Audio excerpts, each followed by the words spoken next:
आज सोमवती अमावस्या है। पुष्कर में लाखों श्रद्धालु अपने पूर्वजों को उद्धार के लिए यहाँ पर आए हुए हैं और सोमवती अमावस्या का बड़ा महत्व है। और इस वर्ष की ये सोमवती अमावस्या जो है लास्ट है, सन 2080 की ये लास्ट सोमवती अमावस्या है और अगले प्रारंभ से 9 वर्ष लग जाएगा। इस सोमवती अमावस्या के उपलक्ष्य में यहाँ पर अपने राज मुगरानीपुर डिस्ट्रिक्ट झांसी से आया हूँ और हमारे जो बुजुर्ग पुरखे थे उनका पिंडदान करने आए। कैसा लगा पुष्कर आने और कैसा विचार रखते हैं?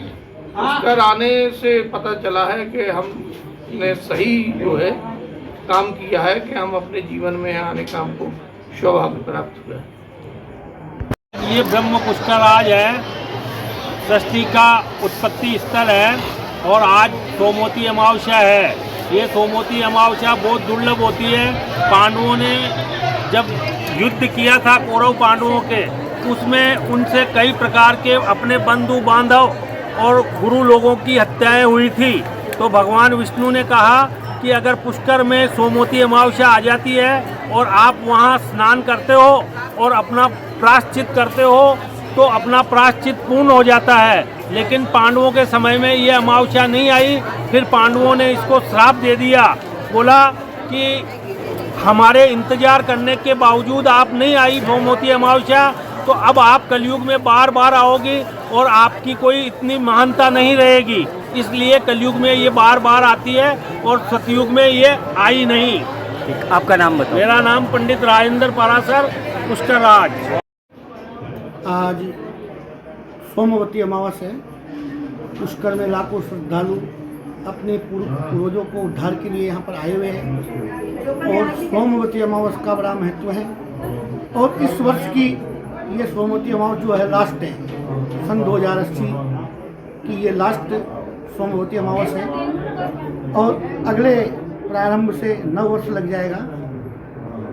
इस सोमवती अमावस्या के उपलक्ष्य में यहाँ पर अपने पूर्वजों का उद्धार करने के लिए यहाँ पुष्कर में आए हुए श्रद्धालु बड़े प्रेम से अपने पूर्वजों का पिंडदान करते हैं। और यहाँ का लेख है, क्योंकि कहीं भी अगर कोई भी व्यक्ति पिंडदान करता है तो उस प्राणी को कहीं मोक्ष नहीं मिलती है, उसको मोक्ष की प्राप्ति हमारे यहाँ ब्रह्म सरोवर पे स्थान पे प्राप्त हो जाती है। चाहे वो कोई भी हो, पितृ, प्रेत और अन्य कोई भी जीव आत्मा, उन सबको मोक्ष देने वाले भगवान जगत पिता ब्रह्मा जी के स्थान पर उनको की जाती है। जिनको कहीं मोक्ष नहीं मिलती, 6 जगह पिंडदान का लेख बताया है। इसमें गया जी है, बद्रीनाथ है, कुरुक्षेत्र है, इलाहाबाद है और द्वारका है, जहाँ मात्र गया बोलते उसे गुजरात में, और पुष्कर। इनमें से सर्वश्रेष्ठ स्थान ये पुष्कर बताया है पितरों के लिए।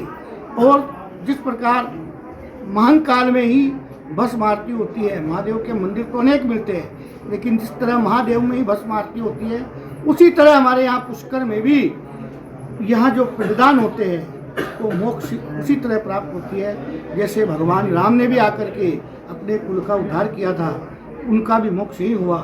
गया में भी उन्होंने किया था, लेकिन गया में मोक्ष नहीं मिला। गया गंगा कुरुक्षेत्रे प्रभाते पुष्कराणी च एतानी मुख्य तीर्थानी श्राद्ध कालेन भवन्तिका। इसलिए हमारे इस तीर्थ का बड़ा महत्व है कि हम इस तीर्थ के अंदर जन्मे हैं और हम पाराशर ब्राह्मण हैं। यहाँ भी एक उत्पत्ति है कि जो पाराशर ब्राह्मण से कर्म कराता है उसी का भगवान ब्रह्मदेव स्वीकार करते हैं। क्यों? कि पाराशर ब्राह्मणों ने ही ब्रह्मा जी का यज्ञ पूर्ण कराया था। इसीलिए अन्य कोई ब्राह्मण से भी पुण्य यहाँ पर कोई पूजा करता है तो उसकी पूजा सफल नहीं मानी जाती है। बिन पाराशर करे यात्रा बाकी निष्फल जावे जी, माने पुष्कर धाम सुहावे जी। आपका नाम? फूलचंद पाराशर।